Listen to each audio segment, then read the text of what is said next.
Welcome back. Well, at this time of the year when people are going on holiday, there have been uh, temperatures off the scale in Greece. 43 degrees centigrade is the latest one that's been covered. This follows the recent death, of course, for dear TV doctor Michael Mosley. He's not the only one. Apparently, there's been a wave of tourists. The Greek authorities are investigating forest fires that have been breaking out almost every 10 minutes. They don't know if it's arson, they don't know if it's extreme heat, they don't know what's going on. But several tourists so far have died or gone missing while hiking in high temperatures. At least 5 tourists have been five dead on the Greek islands in recent weeks. It brings to a question where people choose to go on holiday and what they choose to actually do. Things that people have always done before in the past. Oh, we always used to go here on holiday. We always used to do this on holiday. That seems like it's all got to change. We're about to talk to somebody who is actually on holiday, who decided to cut that holiday short. Kerry Wyborn was in holiday. Kerry's from York, holidaying in Greece. Kerry, you had to leave Athens because of the unbearable heat. Yes, we did. Although, to be honest, we'd only planned the 2 nights there anyway. So yeah, but it was pretty unbearable. I wouldn't have stayed there any longer. Now, did you do the usual sightseeing? I mean, what did you find out when you looked around? Was schools, was life going on as normal, or had things changed because of the heat? Yeah, so we were aware that schools had been closed for primary school children, and that the Acropolis, obviously the main sort of sightseeing place in Athens, was closed from midday because of the heat. But in general, to me, Athens was just as busy as it probably always was. There was loads of people around and traffic around. Um, but for us, we just found the heat pretty unbearable to go outside for too long. So yeah, it did restrict what we planned to do, really. Yeah, and you got stuck in a lift, I understand. Yeah, unfortunately, on the second night that we were there, I we were on the eighth floor of the hotel we were staying in, and the hotel was air conditioned, so that was fine. But I realised that we probably needed some more water, so I went to go to the supermarket to get some more water, and got in the lift. And yes, unfortunately, the lift got stuck, and there was with 7 of us in the lift, and that's when I realised the lift wasn't air conditioned, and it was a very small lift, and we got very hot very quickly. And the worst thing was not being aware of how long we would be in there. So it sort of things were sort of creeping into your mind that what happens if we get stuck in here for a long time. We're just getting hotter and hotter, and what's going to happen. And we also had one of the ladies in the lift who was in the lift with me.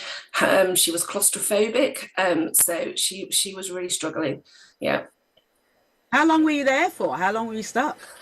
Well, it was 20 minutes, but it felt a lot longer. Yeah, yeah. And and obviously not being aware how or when we were going to get out. I was fortunate enough, my partner was still in the room, so I phoned him and said, "Can you just go downstairs and find out what's happening?"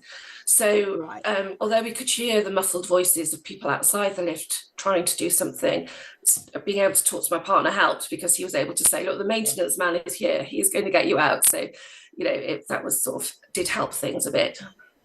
Yeah, no, I was just saying, the things that people used to do, have always have done, we go on holiday to Greece or here at this time of the year, and this is what we like to do.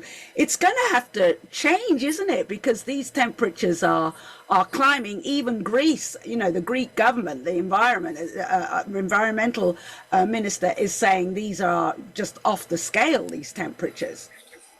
Oh yeah, definitely. Because I think when we booked it, we did our research and we thought basically to avoid August and July for the heats.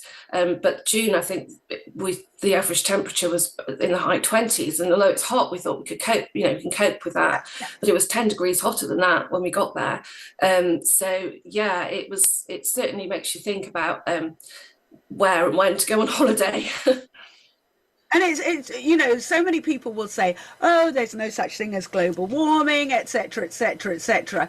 But you know, I think more and more people are experiencing real changes, aren't they, to their lifestyle. I mean, look at Greece, as you say, they're closing the primary schools. So I mean, that's going to have an effect. And I'm guessing that the next thing are power cuts. I mean, that's usually what happens. Fires, all of those things are really affecting people in Greece, aren't they?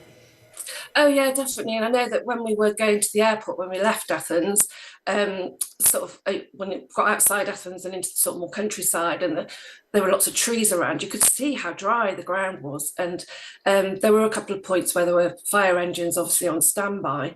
And it does make you think, certainly, that, you know, these sorts of things are going to happen more and more frequently. And you know, even in this country, I know we've had a cool summer so far this year, but we've had heat waves in the past, and you know, I think we just seem to be getting that sort of weather more and more often, along with obviously the more rain and storms as well. Yeah, yeah, and it's going to affect tourism. I mean, would you go back there, or would you take a second look at actually when, if you go to Greece again, would you be trying to go even earlier, you know, the next time? Yeah, I think so. I think we definitely wouldn't go in June again. I mean, just like I said, we didn't really get a chance to see as much as we wanted to. We did get at the Acropolis, but it was so hot. We had to leave at 8:30 in the morning. We had to go up at 8:30 in the morning, and there were just hundreds of people trying to do that as well. So yeah, it certainly changes the way you look at where and when you go on holiday. Yeah. Yeah, and when and going hiking and things like that, actually going Oh, for yeah. walks. You can't. It doesn't sound like you could even think about doing something like that in that